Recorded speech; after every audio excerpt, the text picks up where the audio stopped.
Communication असणं आवश्यक आहे. मी असं अनुभवलं एवढ्या वर्षामध्ये की जेव्हा मुलांना असं वाटतं की आपले आईवडील शिक्षकाच्या टचमध्ये आहे, आपले आईवडील शिक्षकांना, आपल्या ट्युशनच्या शिक्षकांना भेटतात, इवन शाळेच्या शिक्षकांना भेटतात किंवा ट्युशनच्या शिक्षकांना भेटतात, त्यांना जेव्हा असं वाटतंय की त्यांना आपले आईवडील मेसेज करतात, फोन करतात, सरांना भेटतात, पॅरेंट्स मीटिंगला जातात, जेव्हा असं विद्यार्थ्यांना माहीत पडतं तेव्हा साहजिकच आहे विद्यार्थी मानसिकरित्या दबावात असतो की आपण काही चुकीचं वागलो, चुकीचं केलं तर आपली आई सरांना फोन करते, आपले वडील मेसेज टाकतात, आपले आई वडील सरांच्या संपर्कात आहे, त्याच्याकरता पॅरेंट्स मीटिंग सगळ्यात महत्त्वाची आवश्यक असते. हा सगळ्यात मोठा उद्देश आहे. म्हणून आमचा उद्देश असतो की जास्तीत जास्त पालक जर आले तर मुलांना असं वाटते की अरे आपले आई वडील आणि सर एकमेकांच्या संपर्कात आहे, लगेच फोन आणि मेसेज केला जातो. आणि म्हणून मग तो एकमेव उद्देश पहिला सगळ्यात महत्त्वाचा पॅरेंट्स मीटिंगचा आहे. बाकी आम्ही वर्षभर जे सगळं आपले पाल्य आमच्याकडे 2 तास वर्षभर येतात, 6 आणि 7चे, कोणी 5वीचे असू शकतं. 5वीची बॅच आम्ही यावर्षी तसं तर बंद केली आहे, संध्याकाळची 6 ते 8. 5वीची पण मागच्या वर्षी बॅच असायची, पण आम्ही यावर्षी ती बंद केली. फक्त सकाळी ज्यांना कुणाला शक्य होत असेल, सकाळच्या बॅचमध्ये कुणाला शक्य होत असेल तर आम्ही त्यांना सकाळी घेतोय. तर असे काही 5वीचे पण स्टुडंट्स आहेत. आता आम्ही जसं विशाल सरांनी सांगितलंय की आपण इंग्लिश, मॅथ्स, सायन्स आणि SST या विषयाकडे फोकस करतोय. पण सॅटर्डेला असेल किंवा समरमध्ये जर लवकर ॲडमिशन झाली, जूनमध्ये वगैरे आलं, शाळा सुरू व्हायच्या अगोदर एखादा विद्यार्थी आमच्याकडे आला, जर वेळ मिळाला तर आम्ही मराठी आणि हिंदी किंवा संस्कृत असेल संस्कृत, पण केव्हा जर तो शाळा सुरू व्हायच्या अगोदर थोडासा आला अगोदर, तसं 6वी 7वीचे मुलं उशिराच ॲडमिशन करतात.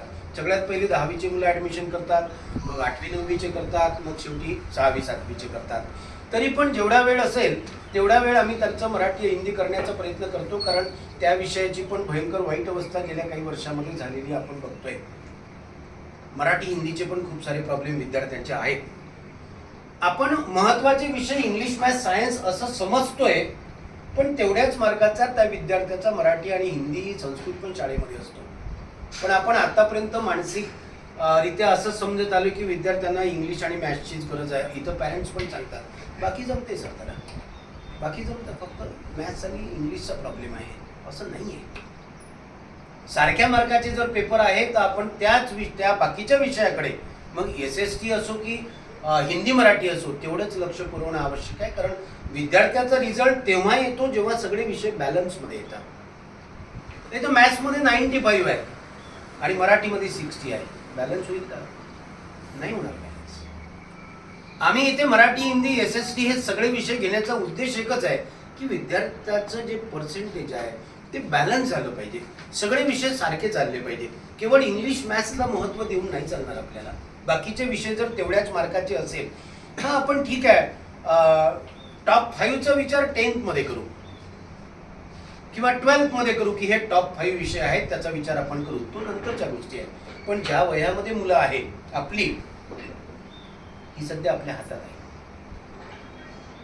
ज्या वयामध्ये तुम्ही सगळे तुमचे आहे मुलं, पॅरेंट्स आहेत 5वी 6वी 7वीचे, म्हणजे ही थोडीशी कोवळी आहे, अजूनही तुमच्या आज्ञेमध्ये आहे, अजूनही तुमच्या आज्ञेमध्ये आहे 5वी 6वी 7वीची मुलं. पण जेव्हा तुमची मुलं 9वी 10वी किंवा त्याच्याही पलीकडे जाईल तेव्हा थोडंसं आज्ञेच्या पलीकडे जातं. तुम्ही हतबल असता, काय करावं काही कळत नाही आहे. तुमचीच मुलं जर मोठी असेल, कोणती 9व्या 10व्या वर्गामध्ये असेल, तर तुम्हाला कल्पना येत असेल अरे लहान मुलगा मुलगी ना हुशार आहे, पण लहान आहे ना, लहान आहे तो, म्हणून तुम्हाला असं वाटतं की तो हुशार आहे. जेव्हा तो जसं जसं त्याचा वर्ग वाढत जातो, अभ्यास वाढत जातो, काम वाढत जातं, सिलेबस वाढत जातं, दबाव वाढत जातो, 10वी जवळ येत जाते आणि मग त्याचं पर्सेंटेज हळूहळू कमी होते. म्हणून अनेकदा 4थीमध्ये मुलांचं पर्सेंटेज 99 असतं, 98 असतं. 4थमध्ये मुलांचं 98 95 असतं, 97 असतं. आपल्याला असं वाटायला लागतं की अरे नाही, 4थमध्ये तर 95 होतं. 5th नंतर मुलाचं पर्सेंटेज कमी होत गेलंय. पॅरेंट्स पण आम्हाला सांगतायत की सर 4थीत आहे ना 5वीत आहे, खूप चांगली होती आमची मुलगी, आता का पण काय झालंय असं? तर त्याला अनेक कारणं आहेत, अनेक अँगल आहेत, अनेक गोष्टी आहेत. आपण बिझी आहात, मान्य आहेत. आपला नोकरी व्यवसाय असेल, आपण काय शेती असेल कोणाची, कोणी खूप बिझी असणार, बिझी आहे, मान्य आहे मला. पण एक गोष्ट लक्षात घ्या, आपली मुलं पण खूप आपल्यासाठी महत्वाची आहे, लाडाची आहे. पूर्वीचा जमाना राहिला नाही, 4-5 मुलं असणं वगैरे. आता जग बदललंय. आपल्याला एखादाच मुलगा असेल, मुलगी असेल, किंवा जास्तीत जास्त 2 असेल. आणि म्हणून मग आपण या 1-2 मुला मुलीकडे जर लक्ष देत नसू, जी आपली भविष्यातील गुंतवणूक असेल, तर आपण अपयशी पालक आहोत असा त्याचा अर्थ. मी आपल्याला मार्गदर्शन करत नाहीये, मी आपल्यापैकीच एक आहे. मी पण पालक आहे. 32 वर्षापासून या शिक्षण क्षेत्राचा अनुभव घेतो आहे. अनेक उन्हाळे पावसाळे अनेक खास खडके बघितले. काही गोष्टी मी सांगताना कदाचित कडू वाटत असेल तर मला माफ करा, पण मला जी वस्तुस्थिती आहे ती आपल्याला सांगितली पाहिजे. आणि ही वेळ आहे आपल्याकडे, आता वेळ आहे आपल्याकडे. 10वीत गेल्यावर आपण नाही करू शकणार फार गोष्टी. बाकीचं आजूबाजूला काय घडतंय, आजूबाजूला काय वातावरण आहे, आपण काय केलं पाहिजे, शेजारी काय करतो, तो किती वाजता झोपतो, मग आपणही तेवढाच वेळ का जागू नये, हे नाही. आपल्याला काय केलं पाहिजे ते आपण आपलं ठरवा. आपण मुलांसाठी आपल्या काय केलं पाहिजे. आजूबाजूच्या वातावरणाचा विचार नका करू. आजकाल चांगल्या गोष्टी मिळणं जरा दुर्मिळ झाले समाजामध्ये. चांगलं वातावरण, चांगलं संगत खूप दुर्मिळ झाले. आणि म्हणून हे सगळ्या गोष्टी आपल्या मुलामुलीला घडवायचं असेल तर जनरल ज्या गोष्टी मी सांगतो आहे ते आपण लक्षात घ्या. बाकी आपण अभ्यासाची चर्चा करूच. तुम्ही आमच्यावर एवढ्या विश्वासानं आपली पाल्य आमच्याकडे टाकली आहे. आम्ही आमचे प्रयत्न सगळेच करतोय, पण आम्ही शेवटी माणसं आहोत. काही त्रुटी राहतच असेल आणि त्या त्रुटी जाणून घेण्यासाठीच पालक सुरू आहे, हे आपण लक्षात घ्या.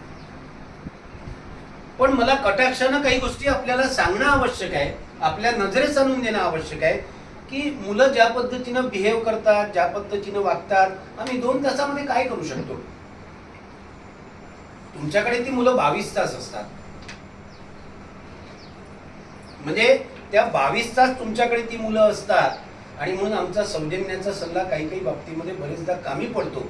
मुलं सुधारतात, मुलांमध्ये वागणुकीमध्ये फरक पडतो, असा आमचा अनेक वर्षाचा अनुभव आहे. मुलं बदलतात, ठीक आहे ना. आपलं खूप प्रेम आहे आपल्या मुलांवर, आपल्या मुलीवर, मुलावर नक्कीच प्रेम दाखवा, त्यांना सपोर्ट करा. त्यांना आपल्याला मोठं करायचं आहे, चांगलं बनवायचं आहे. पण अवास्तव लाड, जास्तीच्या गोष्टीचा लाड कृपया करू नका. ज्याचा लाड करायचा आहे त्याचा लाड करा. सगळ्याच गोष्टी ठीक आहे ना. 1 आहे तुम्हाला, 2 आहे तुम्हाला, आपल्याकडे आहे सगळं बेटा. मग काय होते, बाहेरून 3 आठवड्यातून 2-3दा झोमॅटोवरनं बोलावलं खायला तर आहे आपल्याकडे. म्हणजे मी असं म्हणत नाही बोलवू नका, पण कुठेतरी लिमिटेशन्स असल्या पाहिजे. कुठेतरी आपल्या मुलाला संस्कार करणं, चांगल्या गोष्टी देणं आवश्यक आहे. नाही तर आजकाल चांगली संगत मिळणं खूप कठीण काम झालंय, खूप कठीण काम झालंय. म्हणून हे पण बघा की आपल्या मुला मुलीचे मित्र कोणते, लक्ष द्या.